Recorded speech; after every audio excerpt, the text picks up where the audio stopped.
But we start to forget it, what ends up happening. We may have another one. It's funny, you know, as much as people realize today these polarizations and stuff. Pray for the sick, right? Well, I mean, I'm not going to go pray for that guy. That guy doesn't have a leg. So I'm sorry. You know, maybe you travel with a Shure 97 Beta. They're the ones with the blue. Anyways, when I did that. So this same word is faith, believe in the Old Testament. Now, the powerful part about believe is this is a really, what I love about this word is that it establishes something that we have to understand. Everything that you do and everything that we do in life is operated on how we believe. And this is something that I tell myself all the time because we forget about it. How often do you get into the shower and you think that the reason you're showering is because you believe that showering somehow gets you clean? Or the soap that you use is the right soap because it's the one that has the essential oils and essences for whatever you have. You take these things for granted because you do them every day. You get in the car, you know, the roads are capable of being driven. My daughter had a psychosis for a moment in this time at 4:13 a.m., and we lost her. She couldn't walk. She lost huge amounts of her speech. For a moment, we literally saw her like if she traveled back in time to when she was like 3 or 4 and we were barely starting her therapy and she still was in nonverbal, and she lost it. She became incontinent in many ways, and for 24 hours her life was in limbo. She was kind of in a catatonic state. We didn't know what was going to happen to her, whether or not she was going to be able to recover these faculties, whether or not she was going to be able to continue in these things. And it was kind of scary for quite a moment when she just continued to spiral out of our control, right? Spiral out of the thing established. And when life is spiraling out of control, you feel like you want to find what you believe in, but this is usually when you begin to question what you believe in. Now, the reality is everything you believe in, nothing has changed. But you begin to question what you believe in because you no longer have the soap. You no longer have the shower. You no longer have those things that you so well trusted were there before. Those things that seemed to always be there, tangible, that you understood, and you didn't understand really that you believed in them. You didn't really understand that you actually had faith, trust in those elements, and you had, for a moment, you begin to lose the grip of what they were. So that word, everything is what we believe. And I go back to, you know, Tanya and I were talking about some things the other day, and it grabbed me, you know, believing is everywhere, even in science, right? So one of the ones that always astounds me is that if you take millions of years and you add it to anything, it'll explain anything. And I don't, so let me understand. So it's like, well, how do you know trees form from grass? Millions of years. Well, you know that it explains anything, right? Now, I'm joking, right? But I'm trying to show the fallacy in logic, okay? I'm trying to show you something that's profound, that there's a fallacy in logic, and that even in science, in all of these things that we say we don't need to believe because this is a fact. And the reality is there are no facts. Reality is that these same things that we establish as facts really have a huge portion of belief and a small portion of reality or truth, as we might say. Does that make sense? So, and I know you guys are kind of like, yes, amen, brother. And I know there's people on YouTube that's going to be like, wait a second, you know. And, you know, I'm not going to get into the wait a seconds and get into the minute details. If you would just trust me, which is, you have to believe me a little bit, right? We might get past this. But again, it's about belief. It's what you establish your belief in. So, oh, yeah, sorry. I work for Apple, so it's always asking me for that kind of stuff. Let me cancel, there. So everything is a religion, even science, right? And one of the things that's important as well about Bata is that it's not a stagnant word. In other words, Bata was not something that you could just say one time forever and everything was done. Like, oh, yay, I got my certificate, I accomplished, I'm officially certified in believing in faith healing, right? Yeah. So from now on, I never have to question my faith again because I got it, you know? I prayed for the sick, a couple of people got healed, a couple of people, I understand the formula. You know, you pray, it's every 8th person or whatever that is. I wish I knew. I don't, because I prayed quite a bit. And I have no idea. Like, I've prayed for people that have gotten sick for sick, cancer, and they've been healed. And honest, you know, my daughter, she's not healed, right? And I've prayed for her many times. I prayed for my wife, literally, and we were having issues with pregnancy, and it was pretty serious. And I prayed, I felt the power of God, and we got pregnant literally the next day, practically, right? Well, you know, within a month it happened. Yeah, let's not get really sketchy on the details. Nobody needs to know that part of the story. TMI. Okay? But there's parts of faith that it's a daily thing. In other words, it's not something that we choose to do once. It's something that we choose to do daily. It's something that we have to actively involve and make a choice conscientiously as we move forward through our lives. And the second one is Yahweh. This one's a powerful one. So it's not Adon or Donai. You may have heard this, Adonai, and, you know, God's name, and Jehovah Jireh, and Jehovah Nisi, and Jehovah, all these different words for God's name. It's interesting that in Proverbs 3:5 it uses specifically Yahweh, which, believe it or not, is less common than you think. So when it says trust in the Lord, it's actually saying trust in Yahweh. Now, why Yahweh, and why is God's name so important? So the proper name of the one true God, it's the knowledge and use of his name that implies a personal covenant or relationship. The name pictures of God as one who exists and or causes existence. Now, one of the things that really strikes me about his name that I want to kind of share with you guys as a lesson is, you know, when Moses comes and he asks God, show me who you are.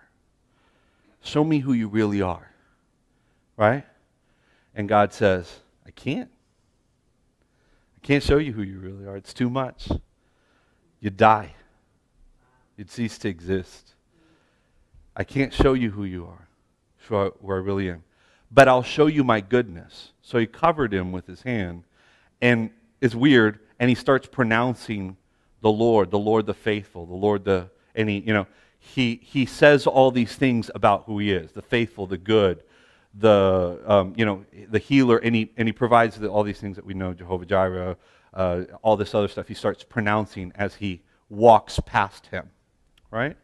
And that's a powerful situation because, again, and we go back another time Moses is talking to him, and when he's at the burning bush and he says, hey, God, well, who should I say that, who is this? You know? It's like, you want me to go tell these people to get out of Egypt and stuff, but who are you?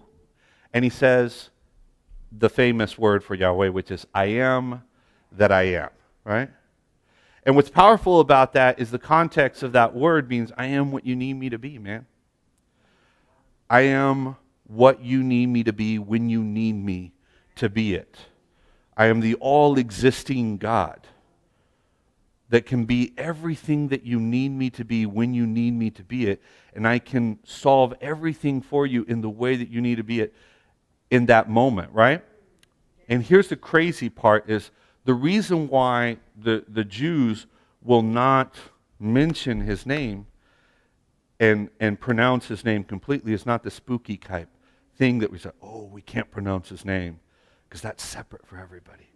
No, it's actually something that's powerful for us. Like I would say, you shouldn't be able to pronounce his name either. And I'm a very open Christian, right? You know me. I believe what Ryan believes, but I'm understanding this and I'm saying you shouldn't be able to pronounce his name either for this reason, unless you are willing to be in covenant with him. Because the reason we can't say his full name is because it implies that you must be in a personal covenant relationship with him. Just like I don't get to know my wife the way we're talking, right? Know my wife in ways unless if I'm married to her. And people say today, marriage isn't important and all this sort of stuff. Well, it is, because it's not about this whole thing of walking down a white dress and this sort of stuff. It just means that, you know what? I'm going to be there for you. When the kids get ratty hair and they get lice, I'm going to go comb the lice out of their hair and shave their heads if it's needed. I don't know, When there's no gas in the car and we need to get groceries, even if I have to beg, I'll go out there, get a job, cut down trees, put up fences. I'll do something to be there for you because I'm not going to leave you alone. That's what marriage is supposed to be. It means people are in covenant with each other and they stay with each other and they work with each other, not because it's convenient. Not because life isn't convenient, because life isn't easy, and because it is a toil, and it's the covenant that allows us to see the real you. The reason it says the Yahweh is because you have to be in a covenant with him for him to reveal himself to you. The reason why people don't know God out there is because they get preachings on YouTube or anywhere, and they're like, oh yeah, sister, this or that, and taking their super selfish type, I don't know, I always think of this kind of non-Christian generation as incredibly selfish, for lack of a better explanation. They're living their selfish lives about the secret of this and the secret of that. I remember hearing those conversations. Oh, I read the book The Secret. And I don't know if you've ever heard of that. I'm sorry. I'm offending tons of people. The reason why I'm offended by that book is because it takes the concept of the true God and it displays them like prostitution.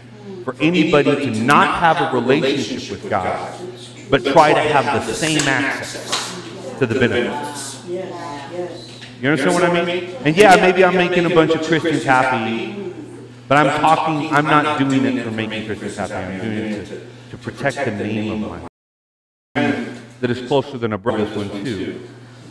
This word lev is heart, by extension the inner person, the self, the seat of thought and emotion, conscience, courage, your mind, your understanding, your heart.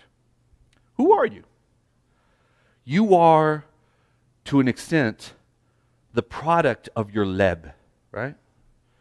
Who are you as a person? What do you express? It's like, if we were coals, that burning coal would be lead.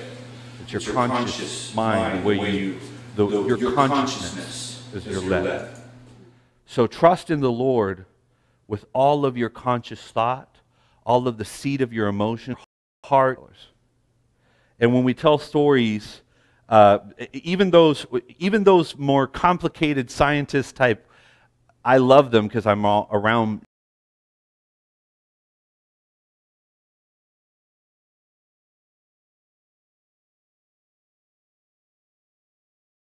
Very, I call them scientific type concepts, those ones that are real thinkers, and they're very analytical, and it's almost like most people get bored listening to them talk because it's kind of like watching a Ken Burns documentary. Most of the people that I tell, hey, you should watch this Ken Burns documentary, they're like, they need it to be like something more involving. They're thoughtful people, but they're still storytellers. We are a storytelling humans. That's what we do. Our language is part of storytelling. And those stories, they come from our livings, our hearts, our minds, and what we do. And the way we tell our stories is the way we express what we believe. It expresses what we've accepted and decided in our hearts. They express the very essence of who we are. So our consciousness, our identity, our emotions, our spirit are part of those stories that we tell. And I want to ask you, what kind of stories are you telling? What kind of stories are you telling in your life? If you're not telling the stories that you're proud of telling, that's where we need to go back and we need to examine our heart. Because sometimes we tell stories that really don't reflect who we truly have said we are. We tell these stories because we're afraid. We tell these stories because we're embarrassed, maybe. We tell these stories because we're unsure. But those stories will reflect our insecurities. They'll reflect what we're capable of saying, what we're not capable of saying, and they're a direct reflection of our insecurities. I remember so many times my dad would tell this story that he said that when he was a kid, this older kind of bully of the area would say, "Richard, there's a ghost behind that tree." My dad would be like, "I don't believe in ghosts." "Yes, there is, and he's going to..." Of the seed of where you are. So, we go back with your leb, or heart. Trust in the Lord, believe in Yahweh, everything that comes from the seed of who you are. And then it says,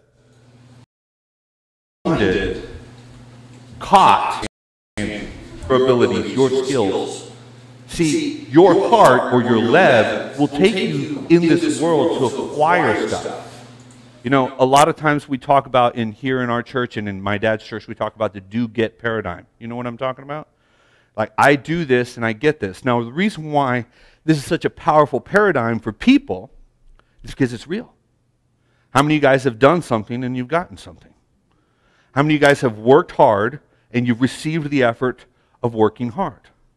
The reason why is because as you work hard, you acquire skills, you acquire abilities, you acquire wisdom, you acquire knowledge, you acquire a tabuna. You acquire this tabuna, and this tabuna gives you this ability and a trust in yourself, right? Oops.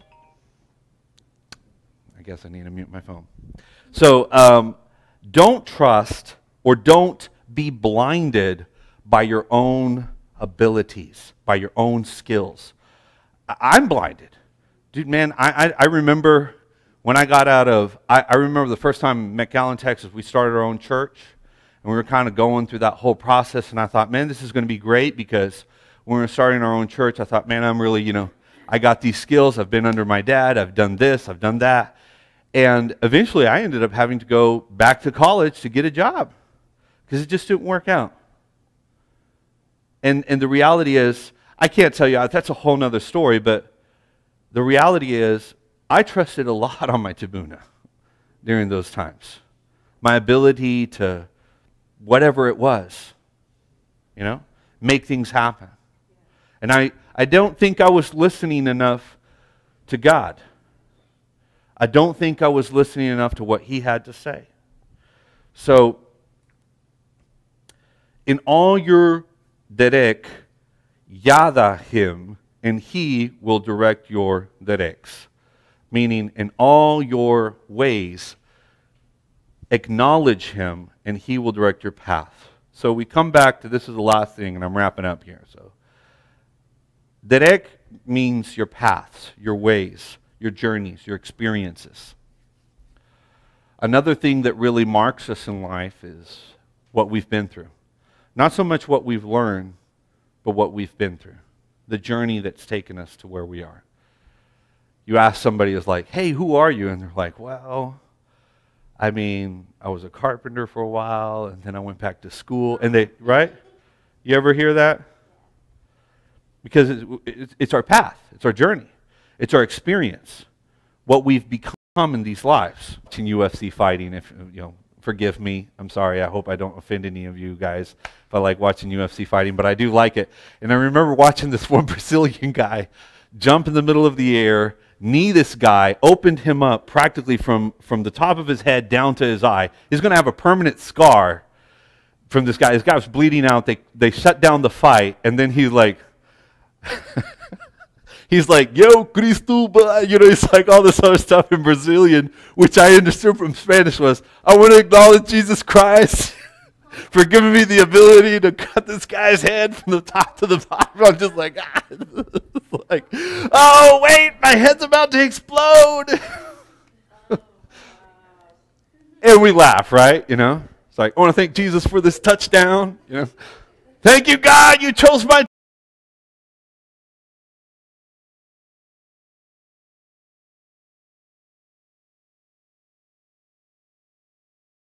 team over the other ones because they're creeps.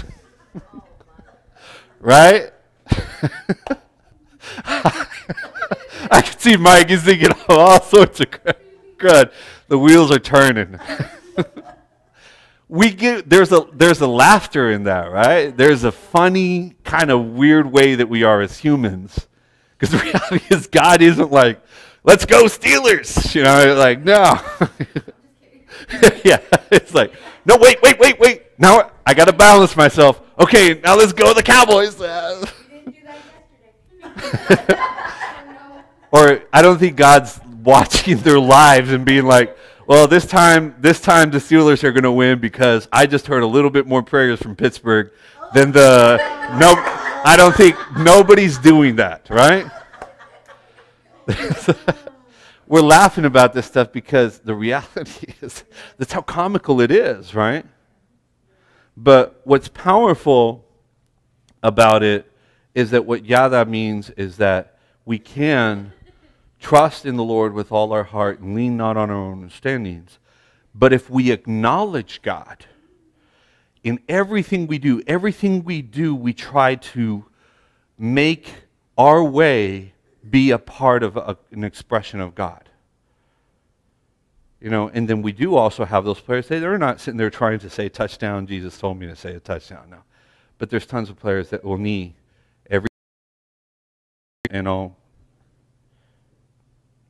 So let's kind of bow our heads and pray, and I want to, as we do that, I'm going to sing the song to you guys. It's a song I wrote with a friend of mine, Abraham Plata, and I told you the lyrics. It just says, next to you, that's junto a ti, to the Father,